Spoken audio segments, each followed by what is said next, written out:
recording. So we get that fun announcement. So we didn't introduce Ron and Steve because they're actually joining us to do today's presentation. So I'm going to have them introduce themselves, but they were kind enough to come on today. A few months ago, we had reached out around some different projects that we heard might be going on with Mainstay Housing, and obviously Ron is very involved with the recovery residences, so we thought it might be great for them to come on and provide an update for us all. I think it's it's been a long while. Most of us have been focused purely on the pandemic and getting folks still the treatment services they need, and so it's great to kind of be able to get back into the normal routine of presentations on other topics that also impact the OUD and SUD populations. So with that, I am going to turn it over. I don't know who decided to go first, if it was Ron or Steve, but I'm going to turn it over to you two. Thanks very much, Kayla, and Mary, thanks for having us. I'm going to introduce myself in a second, but since I'm presenting first at Steve's request, Steve, maybe you would want to give your, instead of waiting till the end, to give yourself an introduction now, if that would work. Great. That works fine for me, Ron. Good morning, everybody. Thank you for having us. My name is Stephen McDermott. I am the Strategic Planning and Outreach Coordinator at Maine Housing. I get to work on a variety of different program deployment and community engagements, which this really certainly fits the bill, and we're happy to talk about our Recovery Residence Pilot Program and some new funding that's coming from HUD.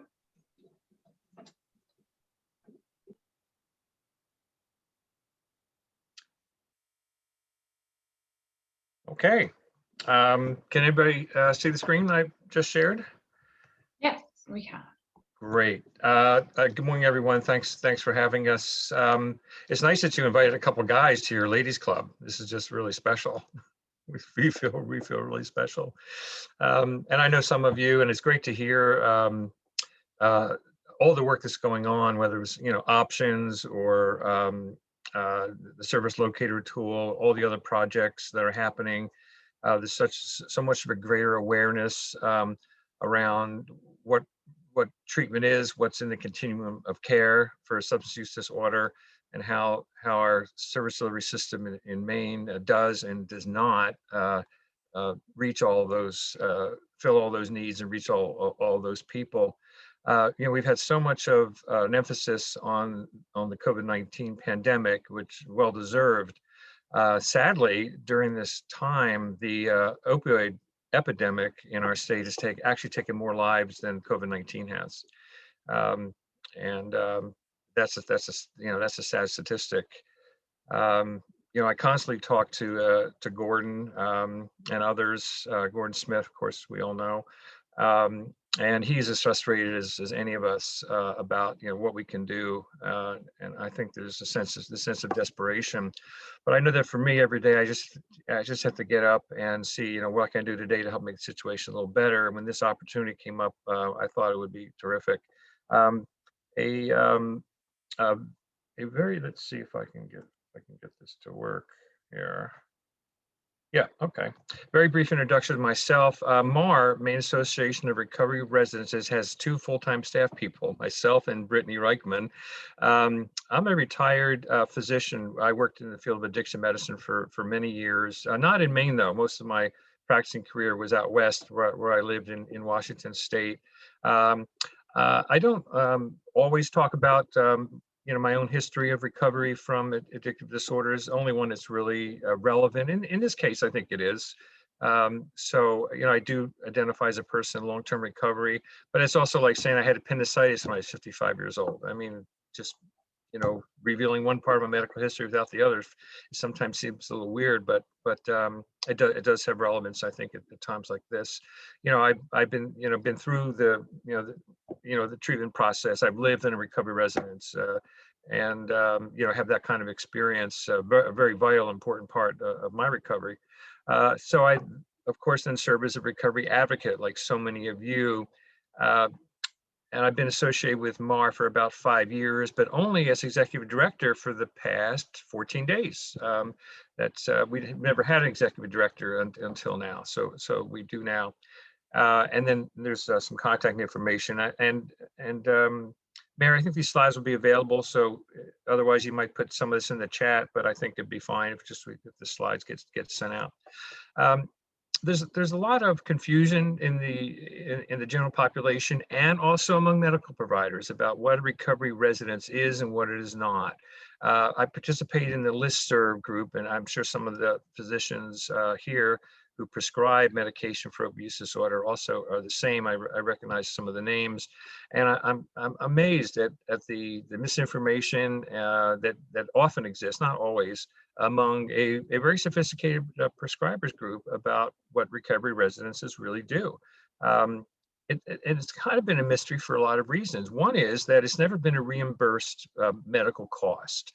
So if you look at all the third-party payers, you look at MaineCare, Medicaid, all of those, funding sources, payee sources for treatment of all kinds, especially substance disorder.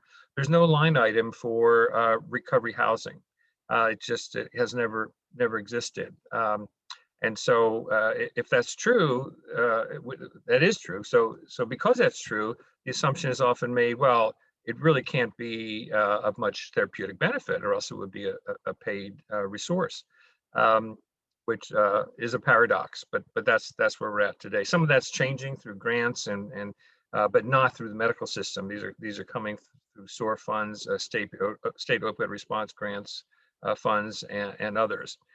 It really wasn't until about 10 years ago that we even had accepted definitions of what a recovery residence is.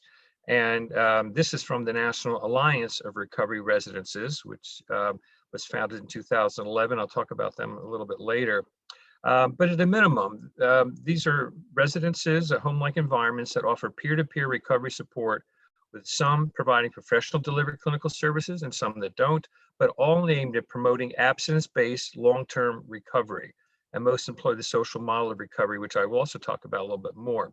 But that word abstinence-based, or that phrase abstinence-based, or the word abstinence, is kind of a loaded term, and causes all sorts of problems within our own community, which I also will cover.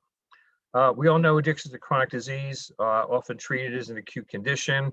The medical community, and myself included, we're pretty good at treating the acute parts of addiction. We know how to give naloxone. We know how to treat a blood infection. We know how to replace a heart valve. We know how to treat hepatitis.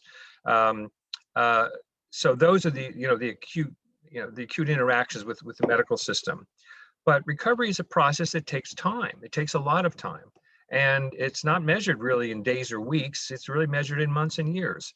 And yet I know from personal experience, both as a provider and as a patient, that most of us in the medical community, again, until very recently, have not really recognized that and made sort of a long-term type of care plan for our patients.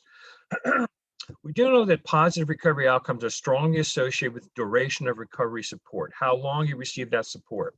And here's a graphic that I like, quite a bit. So on this, I don't know if you can see my arrow, but on the left side here, we have all the acute kinds of care that I just talked about. And it could be psychiatric, inpatient, whatever it might be, 28-day treatment programs, brief stays in hospitals for medical stabilization. Very, very high cost and high intensity service levels. But because recovery process takes so long, and here we may be looking at a 24-month period at a minimum, this stabilization period goes quickly. And now we have all the long-term recovery supports that are really needed to give people the opportunity for independent, meaningful living in the community. Now, recovery residences can play a part of that, and we defined 4 different levels of recovery residences. And this was defined by NARF, the National Alliance Group. And I do have a slide that describes those, but simply think of it at this point as level 1 being very low, almost like an Oxford House with just very minimal types of service, or really more just a bunch of people, men or women, that get together, live in a democratically run house where abstinence is the requirement, but not any kind of paid staff, no treatment, nothing like that, all the way up to a level 4, which is paid staff, usually involving, might involve a license for licensed staff. But most of the recovery residences in Maine, as we'll see, are level 2 and 3. We only have one level 4 actually in the state. How do we know that recovery residences have any positive benefit? Not a lot of studies, but there are a few that are peer reviewed and therefore we consider to be evidence-based that are pretty good in demonstrating, at least in certain categories like return to substance use, how much money you're making every month, and if you were incarcerated or returned to incarceration. Comparing the usual aftercare with recovery residence support. So what do I mean by usual aftercare? Well, if someone goes to a treatment program, we used to call them, 28-day centers. That number is now quite variable. There is no magic number for length of stay in an inpatient center.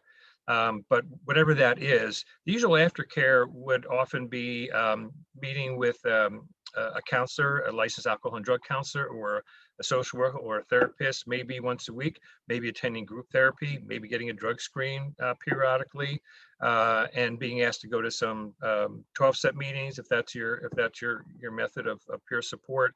That's what we mean by usual aftercare. Recovery residence is those things, as well as living in an environment that we just described as a recovery residence environment. When we look at those three items, use, income, incarceration, we can see the very significant differences between the two. And I won't read the slide, of course, since everyone can read as well as I can.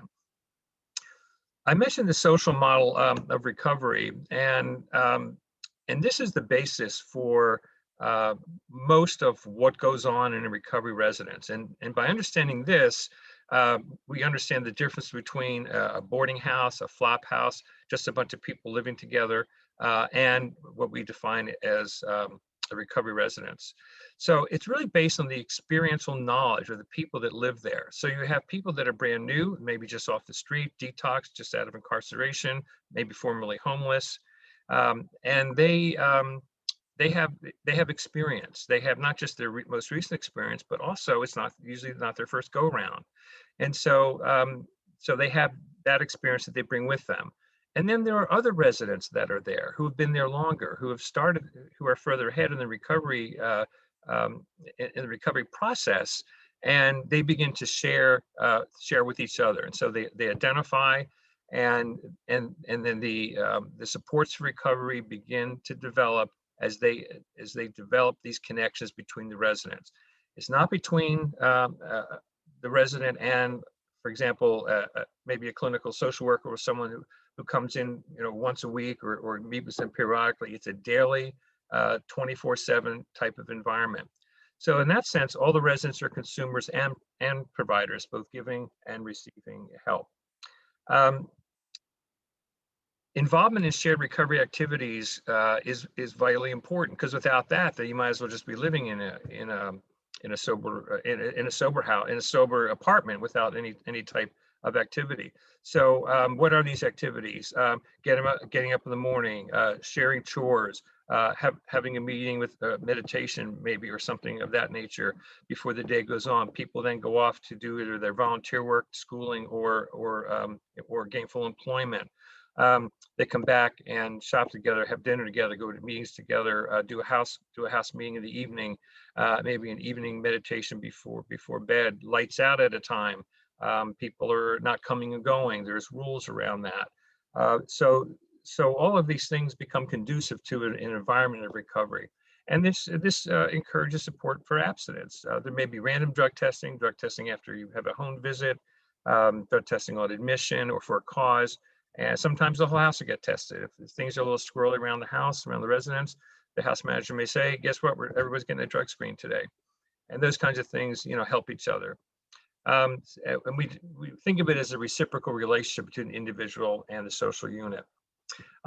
Briefly, and I'm going to whiz through this because some of you know this, and I don't want to spend too much time on it, but halfway houses, sober houses, and recovery residences really began years and years ago. Some of you may know in 1914, the Harrison Narcotics Tax Act first put a $1 per person opium tax on anyone that was selling opium. Just it was a whole dollar. But even though there was attempts to control narcotics, in that case, narcotics was a legal definition, not the medical one. So marijuana was a narcotic, for example. Cocaine was a narcotic under these rules. But people began to get sick. Some began to get well. And in the early 1940s and 50s, they began to come together in group living situations, not formal, but group living situations. The criminal justice system, of course, since we criminalized addiction, a lot of people ended up there. And when they were released, they would be in these halfway houses, halfway between prison and freedom, or the streets. But these were not necessarily therapeutic environments. They were more to be sure that you didn't reoffend. But nonetheless, they existed and persist until today. Hazleton was founded in 1948 in Minnesota. They began to realize that their, at the time, typical 28-day treatment was insufficient. So they actually established recovery house. They called them sober houses at the time in Minnesota, and then that spread. Oxford House was founded in 1975 in Bethesda, Maryland, by Paul Malloy, and now there are several thousand of these around the country. These are very simple environments under a charter from Oxford Inc. Basically, anybody can get together, rent a large house, and then charge people to live there under the charter, and have rules for who comes in and who leaves. But it's all based upon having to maintain sobriety. I've already pretty much mentioned halfway houses. Some are religiously affiliated. We have those today, 12-step and religiously affiliated. 10 years ago, virtually all were 12-step affiliated. So they took the 12 steps of Alcoholics Anonymous.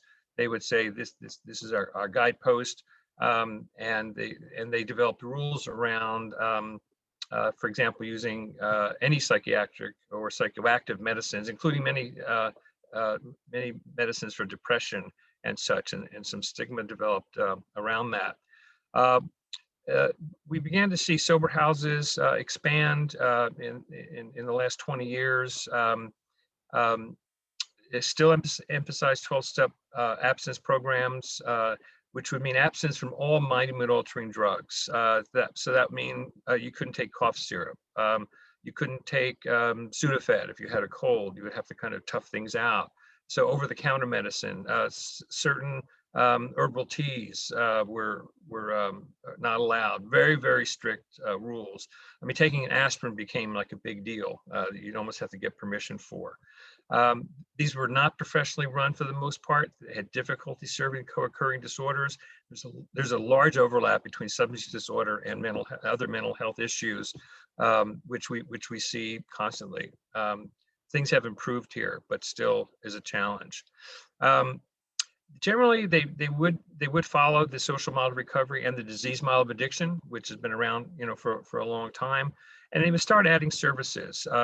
So they would help you prepare a resume, shop for clothes if you needed them, give you transportation to appointments, help you with a job search, and greater assistance integration in the community, and a lot of emphasis on community service. In the Maine area, we started seeing these develop in the 1990s, both in Bangor and Portland, were the first two cities that had sober houses. Again, they were called sober houses. There was a sober house for women in Portland in the 1990s, which is no longer here. And then some others developed. And of course, we still have Milestone, Old Orchard Beach, as well as their detox program. We have religious programs, the Farm up in Washington County, or is it? Yeah, up in Aroostook County, I believe. And then we've had some other houses. We've had some houses burned down. We've had 5 sober house fires in 20 years in Maine without any injuries, which is really a testament to the residents helping each other. What's the legal standing of recovery residences? So the Oxford House folks had a great stake in the legal definition, and as the American with Disability Act and the Fair Housing Acts came into effect in the 1990s, legal cases began to appear. And the landmark one really was in 1995, where the U.S. Supreme Court found that recovering alcoholics and drug addicts are protected under federal fair housing as handicapped individuals. So this required local governments to make reasonable accommodation in their local zoning laws. Before then, a municipality could simply say, well, you're not related, you're not a family, you can't live here. And there was a tremendous amount of that, which some of it actually still persists to today. That brings us to 2011, when NAR was founded. Just a group of people around the country operating recovery residents that said, hey, we should get some best practices together. Let's pull together all of our practices and set a national standard for best practices, which they did, now in the third version. They're not in every state yet. When this slide was made, there were 30 states. I now think there's 33, including Maine, which started 5 years ago. And NARS really sets the national standard and is involved in the national conversation. They also define these levels that I mentioned earlier, level 1 through 4, describing, because no one size fits all in the national description of recovery houses. So level 1 really is like the Oxford House that we talked about before: no pay staff, peer run, self-governing. Level 2, which are the majority of houses in Maine, have a live-in house manager. The residents can participate in governance, but it's not democratically run. The operator, the owner, makes the rules, and there's some program structure, such as I described before when we're talking about the social interactions. The cost relates to how much service is provided. So at $900 a month, you can get some services, but nothing like you'll get in level 3, where there's paid staff, paid house manager and staff, greater structure, more supports. Like, for example, you might have a van full-time and a driver at that level of support to take you to meetings. It's more restrictive usually, and so people need different levels of structure when they're going from whatever environment they were at before, whether it be on the streets or incarceration or from a treatment program, into a recovery house.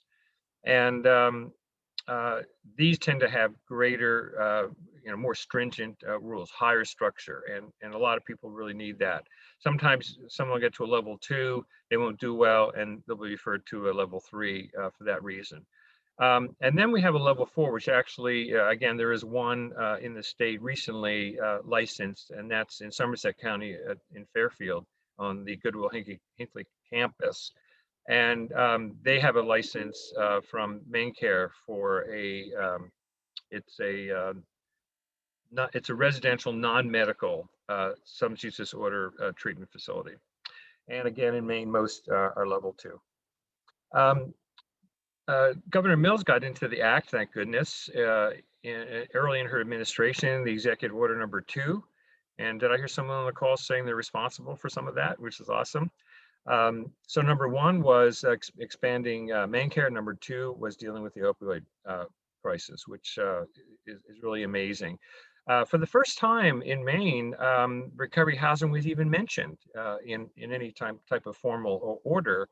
And even at that time, there was not a formal definition of recovery residence anywhere in Maine statutes, which again, that has changed since that time. But we're only going back 2 years for this becoming reality. Her order strongly supported all paths to recovery, but also emphasized medication for opioid use disorder. We have referred to it as MAT before, medication assisted treatment. I like to say that term is falling into disuse. I wish it would, but because it's kind of a misnomer and it's become greatly stigmatized. But medication for opioid use disorder, that's medicine such as Vivitrol or methadone or buprenorphine, Suboxone. It's on the street, they call them subs. Yeah, I'm on subs. You on subs? I'm on subs. And that's how they refer that to. And especially has become more available in our Department of Corrections, not so much in the county jails yet, but certainly in the state DOC. A lot of prevention efforts in the order. She and Gordon supported a lot of legislation and, of course, established the office that Mr. Smith occupies. MAR itself was founded in 2016, just like the national group. It was just bunch of folks in Maine that said, hey, we'd like to get together and establish best practices and ethical standards. They were organized as a 501c6 trade association, but has recently just become a 501c3 charitable nonprofit. I think that it says pending, but I think that's like any day now, the IRS will send the award letter for that. The board is 11 people and has people, originally it was all just operators because they were the founders, but now it's like half and half, operators and non-operators, members of the public, which is good. We are the official affiliate of NAR. That's a year-long process where they you apply, you're supervised before they give you the authority to inspect and certify residences. And as Steve McDermott will say, that's important because that can mean the difference between a house being eligible to get thousands of dollars of support from Maine Housing and other groups or not getting it. So that is significant authority that MAR has. We do all kinds of different things. I'm not going to go over this all.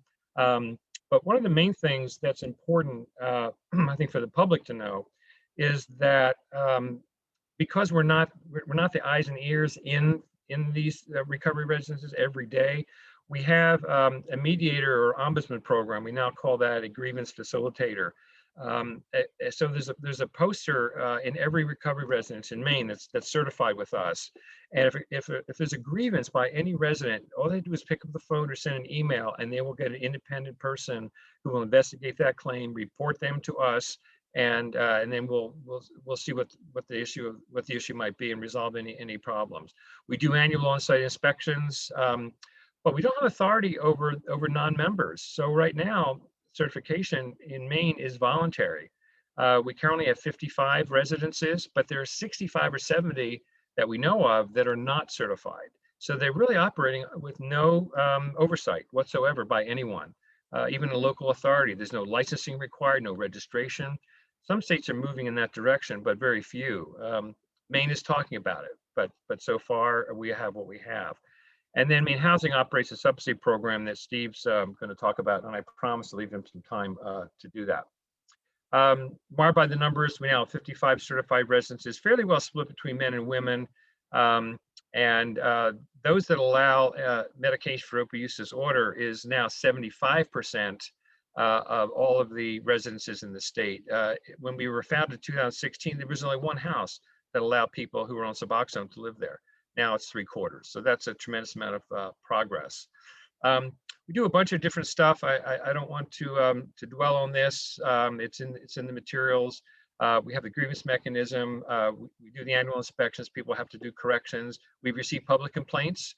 Anyone in the public can provide a report to us. We'll investigate it.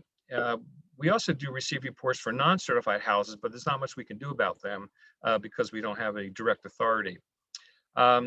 We have a cannabis policy now. We have a grievance and social media policy, but the cannabis policy is most interesting. Of all the states, the states in the country that NAR is represented in, no one had a cannabis policy, and the national group did not either. But Maine, having had medical cannabis for 16 years now, and now moving into the field of recreational cannabis, with some people saying that cannabis can be useful to treat opioid use disorder or other things, we needed to develop a policy around this. Because if you have a medical card and you're living in a recovery residence and you want to use appropriately a cannabis mixture, tincture, or something of that nature, should you be allowed to do that? And so Mar looked at that very carefully. And in 2 cases, we now have 2 houses in the state that do permit use of medical cannabis. And then we have various committees that I won't get into much. So I mentioned before that there was no definition of recovery residence in Maine until Senator Bellows, now Secretary of State Bellows, enacted LD 1523. That defined recovery residence for the very first time in statute. It's hard to believe it wasn't until 2 years ago that we actually had this. The definition is very similar to the one that NAR came up with and the one that SAMHSA, the federal folks, also came up with. Very similar language, not precisely the same. There's also some other statutes in Maine. There have been 4 now that have been passed regarding recovery residences. LD 303 requires naloxone in every residence, whether you're certified or not. This is very interesting.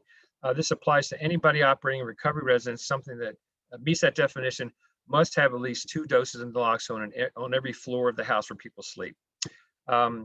LD 353 treats recovery residences as a single family dwelling for the purposes of the fire code. This was important because municipalities were saying, no, you got to have sprinkler systems in your single family dwelling. And that was a way of keeping people out, because those are $20,000, $30,000 systems for a low barrier house. Just was not economically feasible to do that. So this then, with the support of the state fire marshal and the governor's office, became law, and that has helped us open more recovery houses as single family homes. And then LD 329 is not specifically related to recovery houses, but if there's an overdose in a recovery house and authorities come, the person reporting that is protected. LD 964, when this slide was made, had not yet been signed into law, but it has now. And this has some teeth also, because it establishes that any house receiving general assistance, so if you're living in a house and you're getting GA, that house now has to be certified. At least it will be a year from now. And this will probably increase membership in MAR by 20, 25 houses over the next 12 months. So we're getting ready for that, and it get out of committee unanimously. So this again expands the authority of MAR, the main group, because it'll push a lot of houses that really didn't want to get certified to become certified. So we think that's really important. These are some of our current programs. I only want to talk about one of them though, because if you're prescribing, I know we have some docs on the call. If you're prescribing to someone living in a MAR certified house, you'll be asked to participate in the overdose risk assessment project. Give me just a second.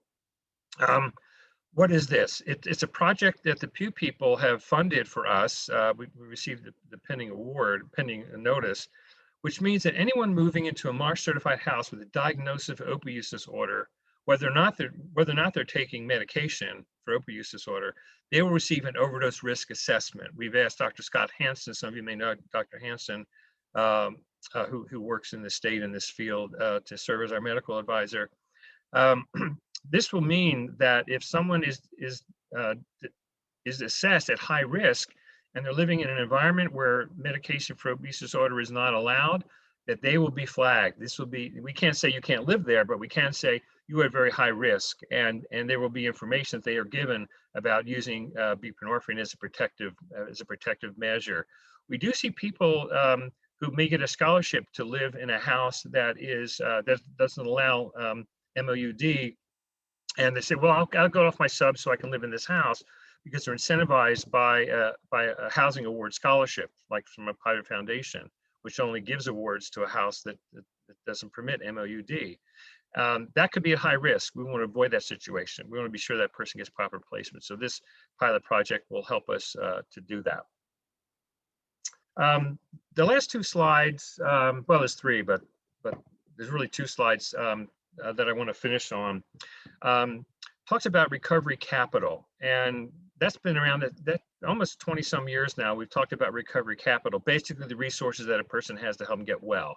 But it's not just a person that has recovery capital. It can also be a family or a community or employers or what we call recovery ready communities. And there's lots of things that we can do when we study this. We can measure community recovery capital. We have some people in the state that go around doing this. Augusta is just getting involved in one of their subcommittees with the city council to look at their community recovery capital.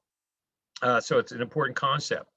But as professionals, and not just for the physicians in the room, it's for anyone that is involved in any clinical type of activity, there are things that you can do to enhance recovery capital professionally, your own personal recovery capital.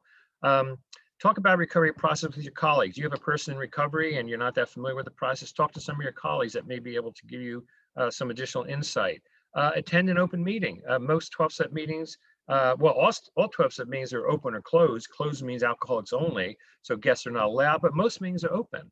Go to recovery residence. We recently had Dr. Sam Zager from the HHS committee of the state, who's a practicing physician, is an MOUD prescriber, toured a couple of recovery houses as part of his study of LD 964.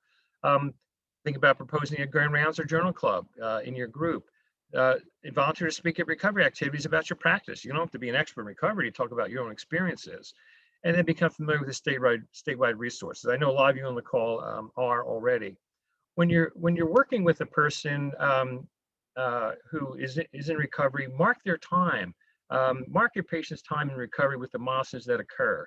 I know my physician, when I see him, I now see him only annually because now I'm on Medicare instead of private insurance. I don't get to see him as often, but he'll ask me every year, Ron, how's your sobriety going? Do you still have a sponsor? Do you have a home group? Asking those simple questions tells me that he's connected to what my life in recovery is about. Really important. And think about using your successful patients to help those that are struggling.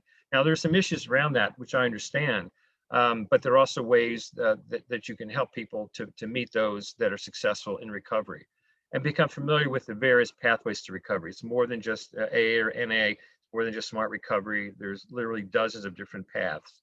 And be aware of the resources. You can refer your patients to those programs. And then literature. Imagine having Journey magazine in your waiting room. Okay, that's a powerful message. Mar, looking ahead, this is, I promise, the last slide. We're about 550 beds. We hope to get to 800 or even 1,000 in the next few years. We have currently 29 members. We hope to have 40. We currently have 55 houses. We hope to have 80, again, in the next couple of years. We only have a certified residents in 9 of our 16 counties. We'd like to see them in all 16 counties. We'd like to see programs that specialize more in our special populations. We now have 1 indigenous population residents in Bangor. We have 1 that advertises for LGBTQ, and we have 2 with women and children. We have no houses that allow men to live with their children. So we hope to do that. And I'm going to defer any questions so we make sure that Steve has, he only said he needed 5 or 10 minutes, but I want to be sure you have that, Steve. And then I'll be happy to address any questions for either one of us. Good morning, everybody. I don't have a slide. I was just hoping to talk about a couple of initiatives and programs that Maine Housing is working on or that may be coming out shortly. That may either impact your clients or participants. So the first that Ron mentioned was the Recovery Residence Pilot Program, which offers an operating subsidy to recovery residences throughout the state. And the thought behind that process is that if you've worked with individuals before who are working to find a housing voucher, that can also often be time consuming and require significant amounts of documentation. And what we want to be able to do is create access to recovery residence when an individual's ambivalence is high, not when an individual with high levels of ambivalence shows up to a recovery residence, say, well, actually we need 4 months of bank statements, 3 months of income statements, and verification of other forms of income or identity. And say, come back when you've done all that, then we'll get you into recovery residence. So what our program does is it provides subsidy directly to recovery residences. Right now, there are currently 16 participating residences, which supports 126 beds throughout the state. I believe right now we have residences in 8 counties. We actually have a residence that's soon to open or soon to enter into the program. They opened in April and have just been working through some documentation, getting up to an housing quality standards. So that'll bring us to 17 residents with 134 beds. And the operating subsidy allows the residences to allow individuals who may not have the means to pay rent to come in and ensure that they are able to maintain their operations. To be part of the program, so during program design, in what feels like many years ago, but was really just the tail end of 2019, there were 10 recovery residences in the state of Maine that were MARS certified and allowed medication-assisted treatment. When we went, so we took 5 months to do program design and get out an RFP. At that point, there were 20 eligible residences, 15 applied, and 13 were accepted, 2 couldn't pass a housing quality standards inspection. And that was also at the time of COVID-19 just picking up, so they prioritized some other options. And 1 residence actually turned out not to need operating subsidy because they have a strong relationship with some donors. So that was really a good learning opportunity. So the benefit there, again, as I mentioned, is that individuals can show up to one of those recovery residences, and if they can't pay, the recovery residence isn't then losing that money, right? So it allows them to continue operating and providing that support to the community. The other, and I can take some questions as we go through. I know if you have any. I know that this is more of an operating subsidy directly to housing providers than to the individuals, but feel free to ask if you have any questions. And that program is the result of, as Ron mentioned, of as LD 1523 that was brought by, at that time, Senator Shenna Bellows, and passed and directed Maine Housing to start a program. So we are currently working to expand that. We'd like to increase access to as many counties as possible. Ron mentioned, I believe there's 9 counties in the state of Maine with recovery residences. We'd like to increase that access. We know that there's one recovery residence that's MARS certified in Aroostook County. I think there may only be one recovery residence that's certified in Somerset and Hancock counties, or Washington counties as well. So really looking, and that obviously doesn't meet the needs there. And in more of in Penobscot County, obviously there is a big disparity between what's in Bangor and what's in Millinocket, or what is accessible to individuals who, may not even be that far away from Bangor, but even, it's nice to have something to go to in your community of choice. The other programs that we are right now working on is the House program, which was brought through legislation that was brought up by Representative Drew Gatine of Westbrook through LD 1337 in 2019. Again, the program is RFP'd by the Department of Health and Human Services. Contracts were just executed 2 weeks ago, I believe. Part of those contracts, so those contracts include wraparound services, including MAT support, case management, and housing navigation, but it also includes a housing assistance fund for program participants. So if somebody is participating, they can have their rent paid either full or in a pro-rata portion, depending on their income, to alleviate that burden. And that can cover up to 24, it can cover technically more or less than 18 months of rent for individuals. It's a 2-year program, so I take the more to mean up to 24 months.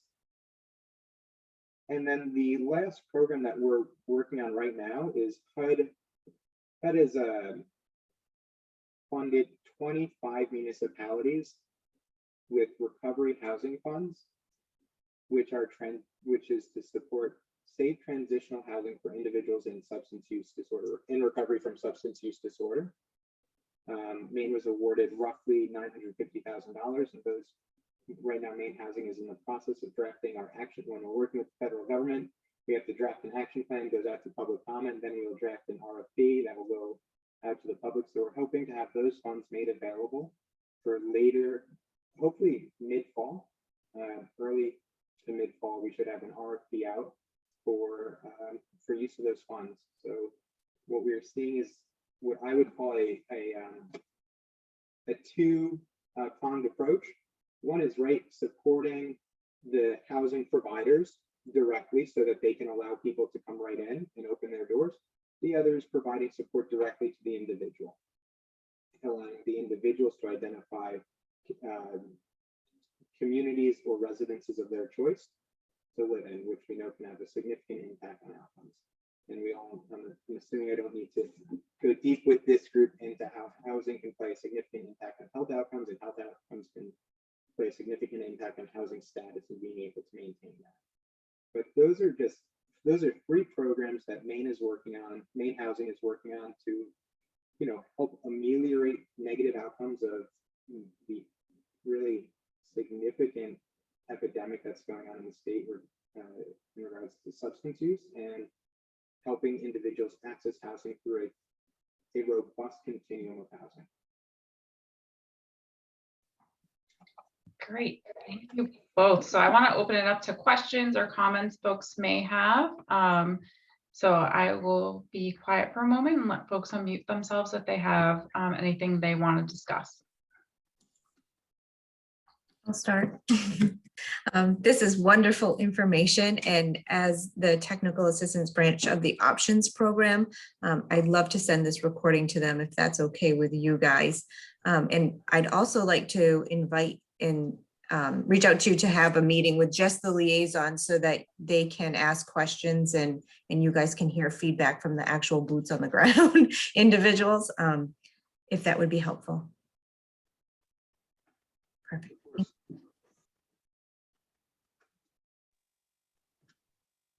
Yeah, we love when one thing leads to another and this connection to that connection.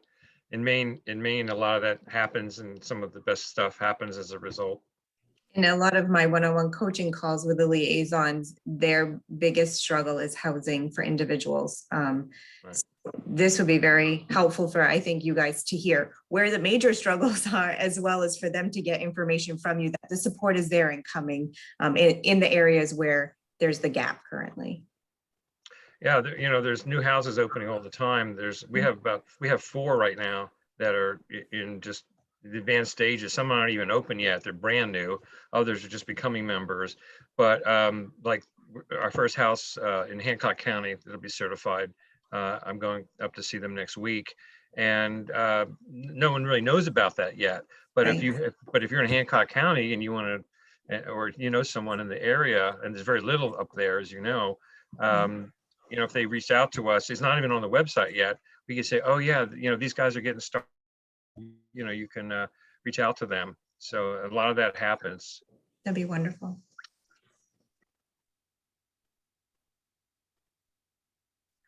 Hey Ron, this is Liz. I love the map on the website. I think it's really, really helpful and it's super clear, especially that it allows us to filter and see the different parameters. One of the questions I had, actually, I was reviewing the map a couple of weeks ago, was the MAT filter. Can you just clarify, reviewing what you had mentioned in your presentation, can you just clarify what that filter technically means?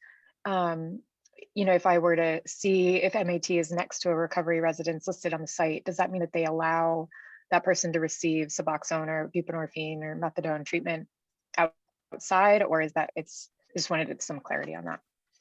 Yeah, thanks, Liz.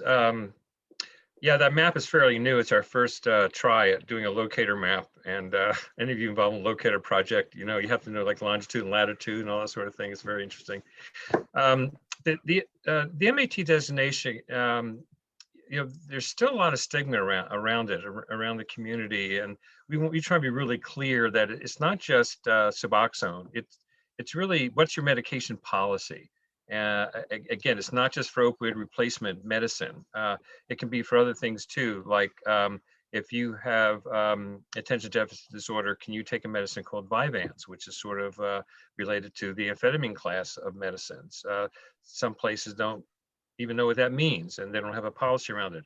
There's a medicine called gabapentin, which is used for chronic pain in some people, seizure disorders in others. That can be abused in some cases, and any prescribers on the call, you may have run into that. But it's a small percentage, but some houses won't allow gabapentin, even taken properly under supervision. So what the MAT designation really means, and again, we're trying to get away from that term, but it's kind of stuck a little bit, is does the organization have more restrictive medication policies or more liberal? And we seem to use the Suboxone is like the defining line, but it's not the only one. But it comes up most of the time around someone taking buprenorphine, and so that's sort of what determines what your designation is on the website. Okay, great. So meaning that like if it's selected, that residence has a policy that Right. is more liberal in allowing medications. Exactly. Okay, great. Thank you.